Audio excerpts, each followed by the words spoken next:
Dictionary, ये word ऐसा है कि शायद ही कोई होगा जिसे पता ना हो कि डिक्शनरी वर्ड का मतलब क्या है। मैक्सिमम लोगों के पास अपनी डिक्शनरी होती है, मेरे पास भी है। पर क्या आपने कभी सोचा है कि डिक्शनरी के बारे में सबसे पहले किसने बोला होगा, किसने सोचा होगा कि डिक्शनरी इन्वेंट की जाए?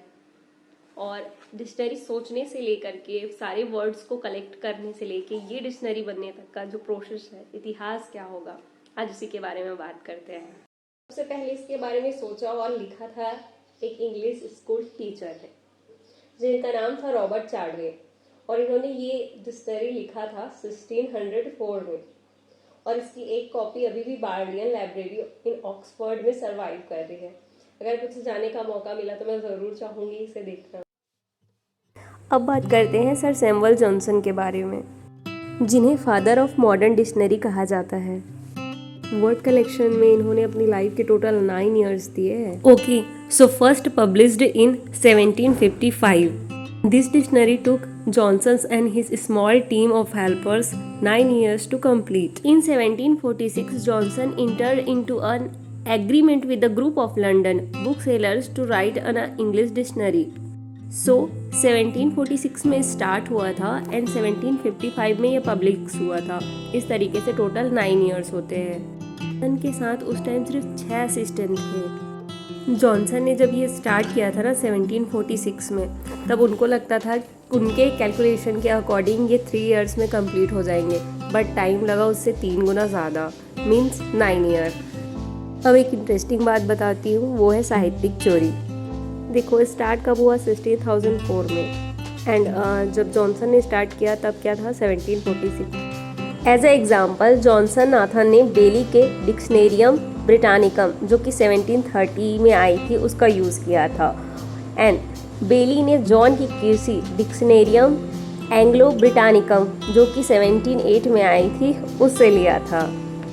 अब बात करूं कीर्सी की, तो कीर्सी ने भी अधिकांश सूची जो है वो John Harris and universal English dictionary of the arts and sciences जो कि 1704 में आई थी उससे प्राप्त किया था।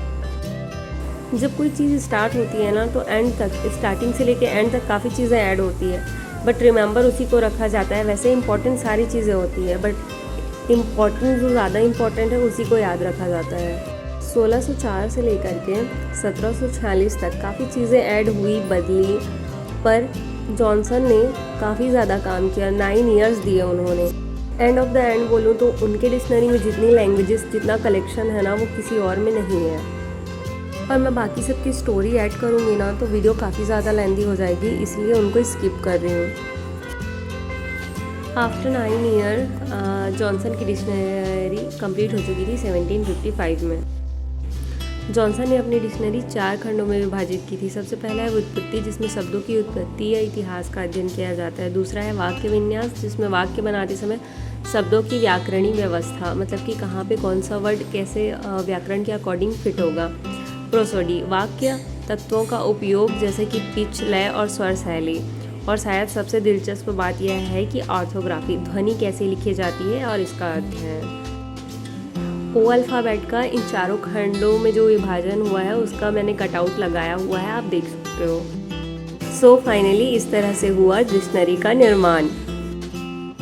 जब मैंने ऑनलाइन सर्च किया रैंडम, तब मुझे पता चला कि इनकी कॉपियाँ भी अमेज़ॉन ऑनलाइन ऐप्स में मिल रहे हैं। जैसे कि अमेज़ॉन में सर्च किया तो जो चार्डवे की बुक है वो 6000 रुपये 6000 में मिल रही है, और जॉनसन की बुक भी मैंने सर्च की पर ये काफ़ी एक्सपेंसिव दिख रही थी मुझे। अमेज़ॉन में ये लगभग 33,000 की है, 33,500।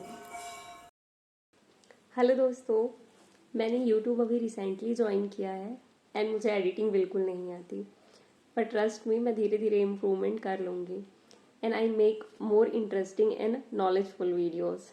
प्लीज़ मेरे वीडियोज़ को प्यार दीजिए। Thank you, bye bye.